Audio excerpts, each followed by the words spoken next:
اگلی حدیث ہے حضرت ابو شماسہ سے مروی ہے، فرمایا ہم حضرت عمرو بن عاص رضی اللہ تعالیٰ عنہ کی جان کنی کی حالت میں ان کے پاس موجود تھے۔ وہ کافی دیر روتے رہے، یعنی ان کا موت کا وقت قریب تھا اور سانس اکھڑ رہا تھا، اور اپنا چہرہ دیوار کی طرف کر لیا۔ ان کے بیٹے نے کہا اے ابا جان، کیا حضور صلی اللہ علیہ وسلم نے آپ کو یہ خوشخبری نہیں دی تھی؟ کیا حضور صلی اللہ علیہ وسلم نے آپ کو یہ خوشخبری نہیں سنائی تھی؟ انہوں نے اپنا چہرہ سامنے کیا اور فرمایا جس چیز کو ہم سب سے افضل شمار کرتے ہیں وہ یہ گواہی ہے کہ اللہ تعالیٰ کے سوا کوئی معبود نہیں اور حضرت محمد صلی اللہ علیہ وسلم اللہ تعالیٰ کے رسول ہیں۔ یعنی ہمارے پاس اگر کوئی چیز ہے یا جس عمل کا وزن سب سے زیادہ ہے وہ کلمہ لا الہ الا اللہ ہے یا شہادت ہے۔ میں 3 حالتوں میں سے گزرا ہوں، اپنا واقعہ زندگی کا بتاتے ہیں۔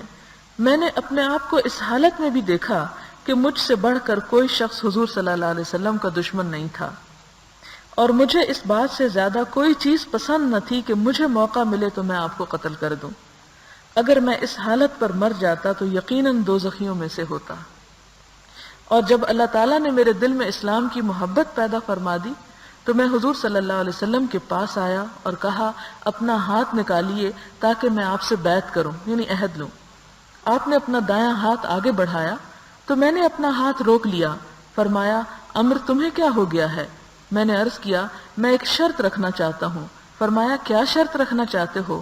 میں نے عرض کیا کہ مجھے معاف کر دیا جائے۔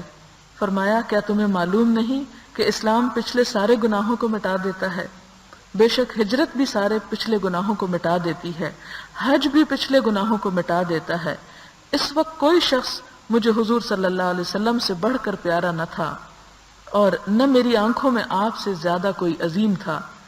حضور صلی اللہ علیہ وسلم کی تعظیم اور اجلال کی وجہ سے، یعنی جلال اور روب کی وجہ سے، میں آپ کے رخ انور یعنی چہرے کو نظر بھر کر بھی دیکھ نہ سکتا تھا، اور اگر مجھ سے حضور صلی اللہ علیہ وسلم کے سراپا یعنی ان کی شکل و صورت کے بارے میں سوال کیا جائے تو میں جواب نہیں دے سکتا کہ میں نے ان کے چہرے کو کبھی گھور کر نہیں دیکھا۔ اگر میں اس حالت پر مر جاتا تو مجھے امید ہوتی کہ میں جنت والوں میں سے ہوں گا۔ پھر ہمیں کچھ امور کا والی بنایا گیا، والی کا مطلب ہے گورنر۔ مجھے معلوم نہیں کہ اس سلسلے میں میرا کیا حال ہے۔ جب میں فوت ہو جاؤں تو میرے جنازے کے ساتھ کوئی نوحہ کرنے والی نہ جائے اور نہ آگ جائے۔ جب تم مجھے دفن کر چکو تو مجھ پر تھوڑی تھوڑی مٹی ڈالنا اور پھر قبر کے ارد گرد اتنی دیر ٹھہرنا جتنی دیر میں قربانی کے جانور ذبح کیے جاتے ہیں اور ان کا گوشت تقسیم کیا جاتا ہے، حتیٰ کہ میں تمہارے ساتھ مانوس رہوں اور دیکھوں کہ خدا کے بھیجے ہوئے فرشتوں کے سوالوں کے جواب کیا دیتا ہوں۔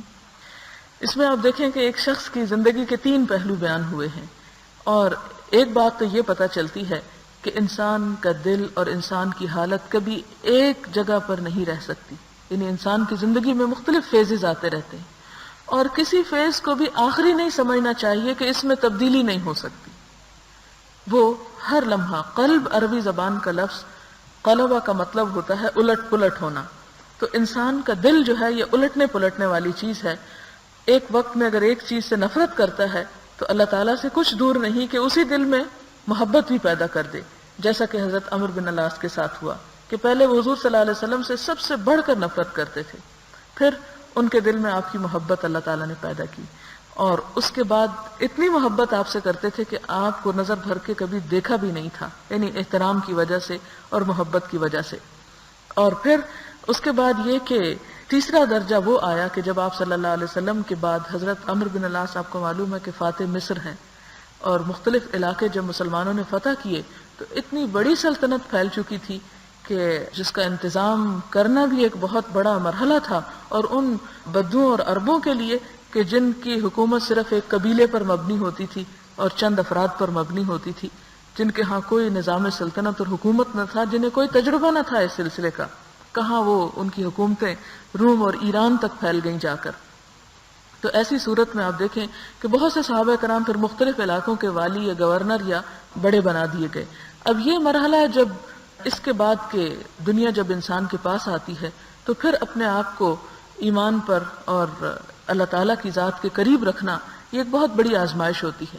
جب انسان کے پاس کچھ نہیں ہوتا، تکلیف دہ حالت میں ہوتا ہے، تو پھر بھی اللہ تعالیٰ کی یاد انسان کے دل میں رہتی ہے، لیکن جب زندگی بہت آسان ہو جائے تو شیطان ہمارا دشمن ہم پہ اس طرح حملہ آور ہوتا ہے کہ آہستہ آہستہ سب کچھ بھلوا دیتا ہے.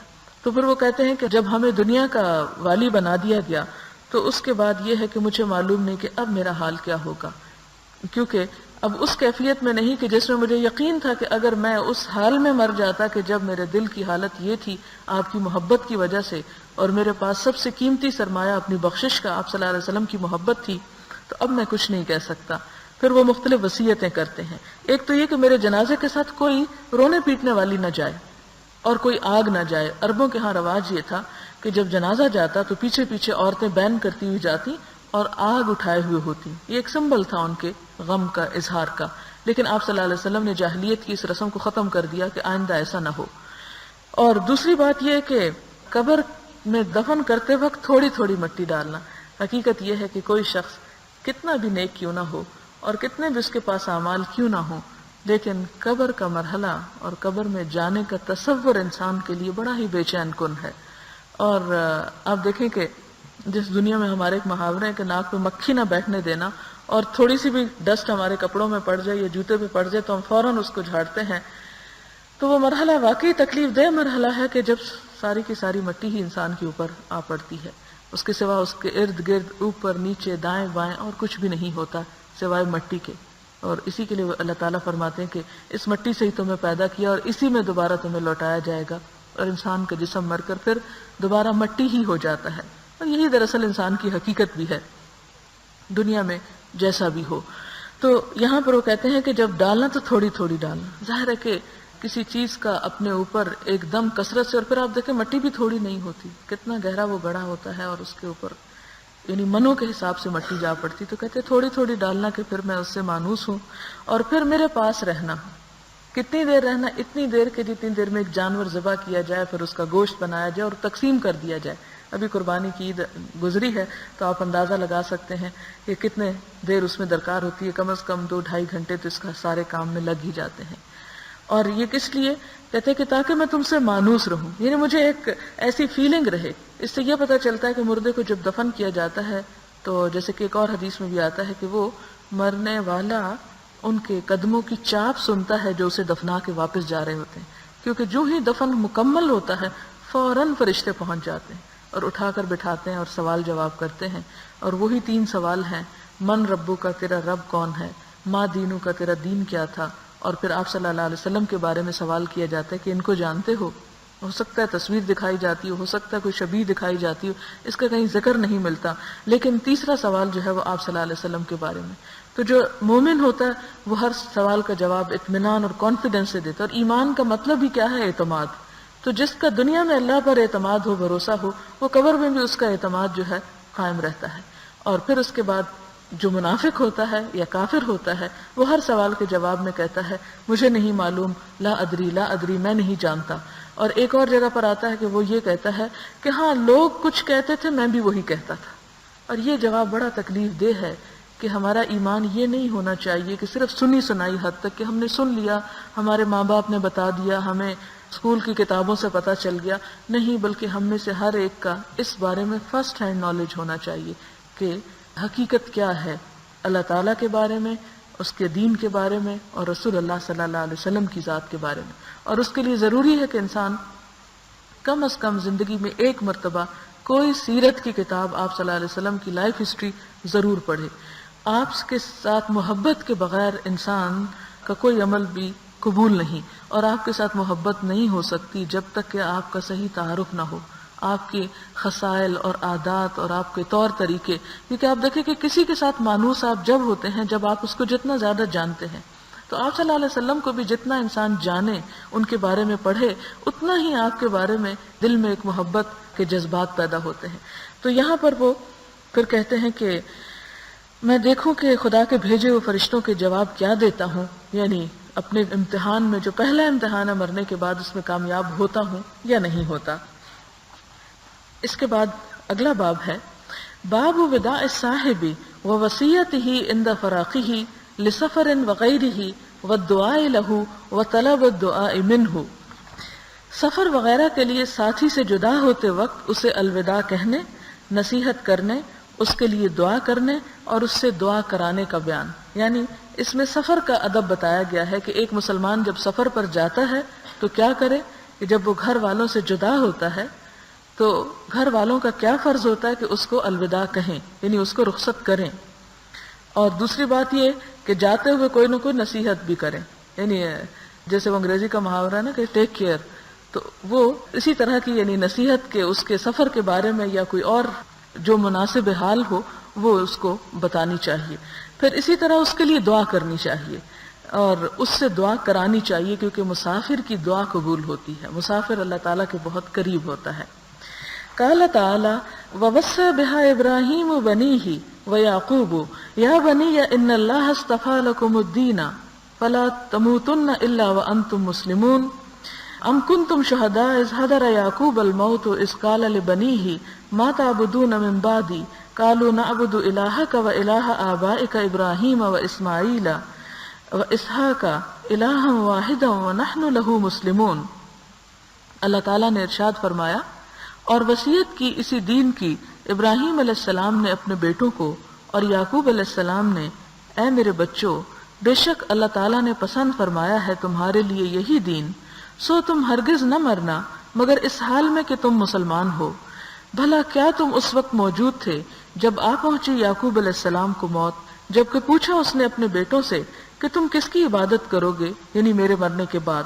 انہوں نے عرض کیا ہم عبادت کریں گے آپ کے خدا کی اور آپ کے بزرگوں ابراہیم اور اسماعیل اور اسحاق علیہم السلام کے خدا کی، جو خدائے وحدہ لا شریک ہے، اور ہم اسی کے فرما بردار رہیں گے. یہ آیات آپ نے پہلے پارے میں بارہا پڑھی ہوگی. اس میں یہ کہ مرتے وقت حضرت ابراہیم اور حضرت یعقوب نے اپنی اولادوں کو وصیت کی تھی، کیونکہ مرنا بھی ایک سفر کا آغاز ہوتا ہے اور دنیا سے رخصت ہونے کا وقت ہوتا ہے. اسی لیے آپ صلی اللہ علیہ وسلم نے فرمایا نا کہ تم میں سے کسی شخص کا ایک دن اور رات اس حال میں نہ گزرے کہ اس نے اپنے پیچھے اپنی وصیت نہ کر دی ہو، یعنی جانے سے پہلے. اور اس سلسلے میں ایک بڑی خوبصورت وصیت چھپی ہے خرم مراد کی، وہ پڑھنے کے قابل ہے. اس میں انہوں نے زندگی کے ہر مرحلے اور ہر معاملے کے بارے میں اپنی اولاد کو بہت خوبصورت نصیحتیں کی ہیں. پھر اس کے بعد احادیث ہیں. پہلی حدیث حضرت زید بن ارقم کی ہے جو اہل بیت رسول اللہ صلی اللہ علیہ وسلم کے احترام کے باب میں پہلے آ چکی ہے. فرمایا حضور صلی اللہ علیہ وسلم ہمیں خطبہ دینے کے لیے کھڑے ہوئے، آپ نے اللہ تعالیٰ کی حمد و ثنا بیان کی اور واعظ و نصیحت کی. پھر فرمایا اما بعد، اے لوگو، بے شک میں بشر ہوں، قریب ہے کہ میرے رب کا بھیجا ہوا فرشتہ آئے اور میں اس کی بات قبول کروں. یعنی فرشتہ کون سا آئے؟ آخرت کی طرف بلانے والا، روح قبض کرنے والا. اور میں تمہارے درمیان دو عظیم چیزیں چھوڑ کر جا رہا ہوں. ان میں سے پہلی اللہ تعالیٰ کی کتاب ہے، اس میں ہدایت بھی ہے اور نور بھی. تم اللہ تعالیٰ کی کتاب کو مضبوطی سے پکڑو. اور آپ نے کتاب اللہ پر عمل کرنے پر ابھارا اور اس کے متعلق ترغیب دی. پھر فرمایا اور میری اہل بیت، میں اپنے اہل بیت کے بارے میں تمہیں اللہ کی یاد دلاتا ہوں، یعنی ان کا خیال رکھنا. یعنی اس میں بھی دیکھتے ہیں کہ آپ صلی اللہ علیہ وسلم خطبہ دیتے ہوئے اپنے دنیا سے رخصت ہونے کی بات کرتے ہیں اور پھر صحابہ کرام کو یعنی کتاب اللہ کے بارے میں وصیت کرتے ہیں اور اپنے گھر والوں کے بارے میں. اور یہاں پر آپ کو تعجب نہ ہو کہ سارے مسلمانوں کو چھوڑ کر آپ نے اپنے گھر والوں کا ذکر کیوں کیا. اس کی وجہ یہ ہے کہ انسان پر سب سے پہلا حق اس کے گھر والوں کا ہوتا ہے، اور رشتہ داروں کے ساتھ صلہ رحمی کرنا انسان کی عمر میں برکت دیتا ہے، اس کے رزق میں برکت دیتا ہے اور اس کے لیے دونوں جہانوں کی خوش قسمتی کا سبب بنتا ہے. اور دوسری بات یہ ہے کہ آپ صلی اللہ علیہ وسلم نے ایک اور موقع پر فرمایا تھا خیرکم خیر لأہلہ وانا خیرکم لأہلی، تم میں سے بہترین انسان وہ ہے جو اپنے گھر والوں کے لیے اچھا ہے اور میں تم سب میں اپنے گھر والوں کے لیے سب سے اچھا ہوں. اس کے بعد ایک اور حدیث ہے حضرت ابو سلیمان مالک بن حویرث رضی اللہ تعالی عنہ سے مروی ہے. فرمایا ہم عمر نوجوان حضور صلی اللہ علیہ وسلم کے پاس حاضر ہوئے اور آپ کے ہاں 20 دن ٹھہرے. حضور صلی اللہ علیہ وسلم بڑے مہربان اور شفیق تھے. آپ نے محسوس کیا کہ ہم اپنے اہل خانہ یعنی گھر والوں سے ملاقات کے مشتاق ہو گئے ہیں، یعنی اداس ہو رہے ہیں. آپ نے ہم سے پوچھا کہ اپنے پیچھے کن لوگوں کو چھوڑ کر آئے ہیں، تو ہم نے آپ کو بتا دیا. آپ نے فرمایا اپنے گھر والوں کے پاس لوٹ جاؤ اور انہی کے ساتھ رہو، انہیں تعلیم دو اور نیک کاموں کا حکم دو، اور فلاں نماز فلاں وقت میں پڑھو، فلاں نماز فلاں وقت میں پڑھو، جب نماز کا وقت آ جائے تو تم میں سے ایک شخص آذان کہے اور جو تم میں سے سب سے بڑا ہو وہ امامت کرائے۔ اس میں آپ دیکھیں کہ آپ صلی اللہ علیہ وسلم کا طریقہ تعلیم بتایا جا رہا ہے۔ یہ صحابہ کرام جو آپ کے پاس آئے اور 20 دن ٹھہرے، یہ کوئی ایک واقعہ نہیں، ایسے 20 واقعات ہیں کہ آپ صلی اللہ علیہ وسلم کے پاس ہر طرف سے لوگ آ کر ٹھہرتے، اور اصحاب صفہ جن کا نام ہے وہ انہی لوگوں پر مشتمل تھے، اور اس میں کسی پر یہ پابندی یا قید نہ تھی کہ کوئی آئے اور ہمیشہ کے لیے رہے یا کسی مخصوص وقت کے لیے آئے۔ یہ لوگوں کی سہولت پر ہوتا تھا کہ وہ آتے، یعنی جب ان پر اسلام کی دعوت ان تک پہنچتی تو مسلمان ہو جاتے، مسلمان ہونے کے بعد پھر وہ آپ کے پاس آتے اور اسلام کے بارے میں سیکھتے، اور سیکھتے ہوئے آپ صلی اللہ علیہ وسلم کا طریقہ کار کیا تھا کہ نہ صرف یہ کہ آپ ان کو سکھاتے بلکہ ان کے ساتھ بڑے مہربان اور شفیق تھے، اور اس بات کا احساس رکھتے کہ لوگ جو ہیں اپنے گھر والوں کے بارے میں کہیں پریشان تو نہیں یا اداس تو نہیں یا ان کا رہنا مشکل تو نہیں۔ اور اس میں ایک بنیادی وجہ یہ بھی تھی کہ یہ اس قوم کے ساتھ معاملہ کیا جا رہا تھا جس نے کبھی کچھ سیکھا نہیں اور کبھی کچھ پڑھا نہیں، اور ایک گنوار اور اجڑ قوم تھی کہ جس کو ایک ڈسپلن سکھانا ایک بہت مشکل کام تھا۔ یہ آپ صلی اللہ علیہ وسلم کی محبت اور رحمت اور شفقت تھی کہ جس کی وجہ سے لوگ جو تھے وہ آپ کے قریب رہ کر آپ سے سیکھتے۔ اور پھر آپ دیکھیں کہ جب آپ نے ان کو سکھا دیا تو آپ نے کہا چلو ٹھیک ہے تم اپنے گھر جاؤ، لیکن جا کر کیا کرنا، جو سیکھا ہے ان کو بھی سکھا دینا۔ اور نمازوں کے اوقات کے بارے میں خاص طور پر آپ نے تلقین کی، اور پھر امامت کا طریقہ بتایا، اذان کا، یعنی کہ چند مختصر الفاظ میں پوری نماز با جماعت کا ایک طرح سے طریقہ بتا دیا۔ اس سے آپ دیکھیں کہ رخصت ہوتے وقت انہوں نے اپنے ساتھیوں کو نماز کی تعلیم، یعنی اس سے پہلے بھی بہت کچھ سیکھا ہوگا لیکن خصوصی طور پر نماز کی تلقین کی۔ اور اس سے یہ امام نووی یہاں پر لیتے ہیں کہ کسی کو رخصت کرتے وقت اس کو نصیحت کرنی چاہیے، اور نصیحت حسب حال ہونی چاہیے کہ جس کی جو ضرورت محسوس ہو، اور آپ کی ایک نصیحت کا نمونہ یہاں پر پیش کیا گیا۔ اگلی حدیث حضرت عمر بن خطاب سے ہے، کہتے ہیں کہ میں نے حضور صلی اللہ علیہ وسلم سے عمرہ کرنے کی اجازت طلب کی تو آپ نے مجھے اجازت دے دی اور فرمایا اے میرے بھائی ہمیں اپنی دعا میں فراموش نہ کرنا۔ یعنی آپ دیکھیں کتنی خوبصورت بات ہے کہ آپ صلی اللہ علیہ وسلم بھی حضرت عمر کو کہتے ہیں کہ تم میرے لیے دعا کرنا، یعنی عمرے کے لیے جا رہے ہو، ظاہر ہے کہ وہاں دعائیں قبول ہوتی ہیں، تو تم مجھے وہاں پر بھولنا مت۔ حضرت عمر فرماتے ہیں کہ حضور صلی اللہ علیہ وسلم کی یہ بات ایسی ہے کہ اگر مجھے اس کے بدلے ساری دنیا مل جاتی تو بھی میں اتنا خوش نہ ہوں۔ اس سے یہ بھی پتہ چلتا ہے کہ دوسروں سے کہنا بھی چاہیے کہ ہمارے لیے دعا کریں، اور دوسروں کے لیے بھی دعا کرنی بھی چاہیے، یعنی دوسروں سے مطالبہ بھی کرنا چاہیے دعا کا، یعنی دوسروں سے دعا کروانی بھی چاہیے، اور اس کے ساتھ یہ کہ جب اپنے لیے کریں تو دوسروں کو بھی دعا میں یاد رکھنا چاہیے۔ اور اس کا بڑا ثواب ہے دوسرے کے لیے دعا کرنے کا، کہ آپ صلی اللہ علیہ وسلم نے فرمایا کہ جب کوئی بندہ اپنے کسی مسلمان بھائی کے لیے دعا کرتا ہے تو اللہ تعالیٰ ایک فرشتہ مقرر کر دیتے ہیں، اور وہ فرشتہ کیا کرتا ہے، اس کی دعا پر آمین کہتا ہے، اور ساتھ یہ کہتا ہے کہ جو تم دوسرے کے لیے مانگ رہے ہو اللہ تعالیٰ تمہیں بھی عطا کرے۔ پھر اسی طرح حضرت سالم بن عبداللہ سے روایت ہے کہ حضرت عبداللہ بن عمر رضی اللہ تعالیٰ عنہما اس شخص سے فرمایا کرتے جو سفر کا ارادہ کرتا میرے قریب ہو جاؤ تاکہ میں تمہیں اس طرح الوداع کہوں جس طرح حضور صلی اللہ علیہ وسلم ہمیں الوداع کرتے تھے، اور فرماتے استودع اللہ دینک و امانتک و خواتیم عملک، میں تیرے دین، تیری امانت اور تیرے اعمال کے انجام کو اللہ کے سپرد کرتا ہوں۔ یعنی تم ہم سے رخصت ہو رہے ہو تو دعا کرتا ہوں کہ اللہ تعالیٰ تمہاری یہ چیزیں سلامت رکھے۔ کیا ہے اس میں؟ دین، امانت اور اعمال۔ دین تو دین ہے، امانت کیا ہے کہ جو کچھ تم چھوڑ کے کسی کے پاس پیچھے جا رہے ہو اس کی بھی حفاظت ہو، اور تیرے اعمال جو ہیں ان کا خاتمہ بالخیر ہو، کیونکہ رخصت ہونے کا مطلب یہ کہ معلوم نہیں دوبارہ ملاقات ہوتی ہے یا نہیں، تو یہ آخری لمحوں کی دعا ہے۔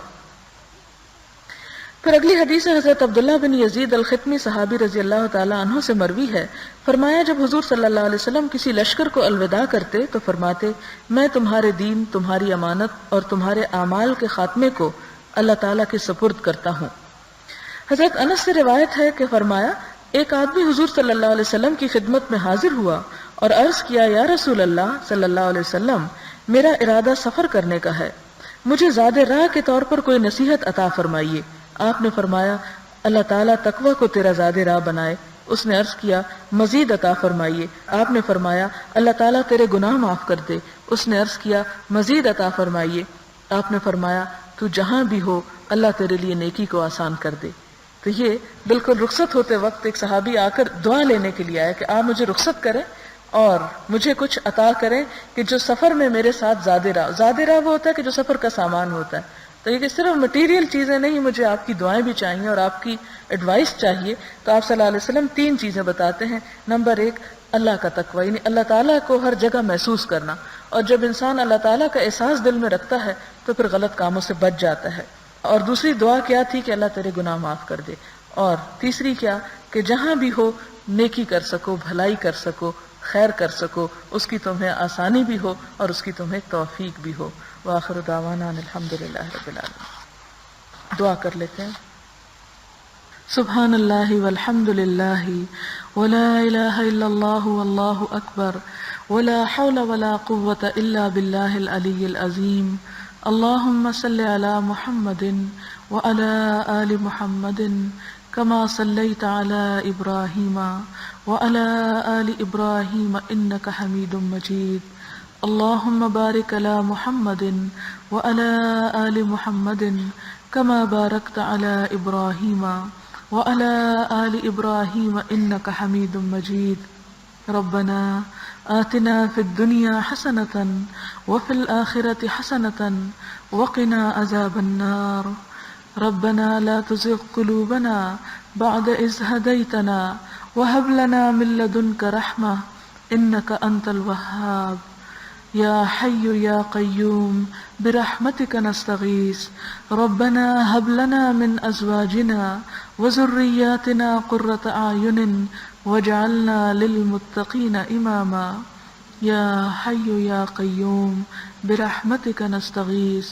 اللهم انفعنا بما علمتنا وعلمنا ما ينفعنا وزدنا علما اللهم اكفنا بحلالك عن حرامك وأغننا بفضلك عمن سواك اللهم لا مانع لما أعطيت ولا معطي لما منعت ولا ينفع ذا الجد منك الجد یا حی یا قیوم برحمتک نستغیث۔ یا رب العالمین، جو کچھ ہم نے پڑھا اور سنا ہے اگر اس میں کوئی بات غلط ہو گئی ہو تو ہمارے علم کی اصلاح کر دے، ہمیں صحیح علم عطا فرما۔ اللہ ہمیں اس کی بہترین باتوں پر عمل کی توفیق عطا فرما۔ یا رب العالمین، تو ہمیں حضور صلی اللہ علیہ وسلم کی محبت نصیب فرما، ہمیں آپ کی سنت کا اتباع کرنے کی توفیق عطا فرما۔ یا اللہ تو ہمارے تمام دکھوں اور بیماریوں کو دور فرما۔ یا اللہ ہماری تمام پریشانیوں کو دور کر دے، ہماری اولاد کو ہماری آنکھوں کی ٹھنڈک بنا۔ یا رب العالمین، انہیں دین و دنیا میں کامیابی عطا فرما۔ یا اللہ تو ہم سب پر اپنی رحمت فرما، ہم سب سے راضی ہو جا۔ یا اللہ تو ہمارے والدین پر اپنی رحمت فرما۔ رب ارحمہما کما ربیانی صغیرا رب اوزعنی ان اشکر نعمتک التی انعمت علی وعلی والدی وان اعمل صالحا ترضاہ واصلح لی فی ذریتی انی تبت الیک ربنا تقبل منا انک انت السمیع الدعاء وتب علینا انک انت التواب الرحیم وصلی اللہ تعالی علی خیر خلقہ محمد وعلی آلہ واصحابہ واہل بیتہ اجمعین برحمتک یا ارحم الراحمین۔ الہی آمین۔ سبحانک اللہم وبحمدک نشہد ان لا الہ الا انت نستغفرک ونتوب الیک۔ والسلام علیکم ورحمۃ اللہ۔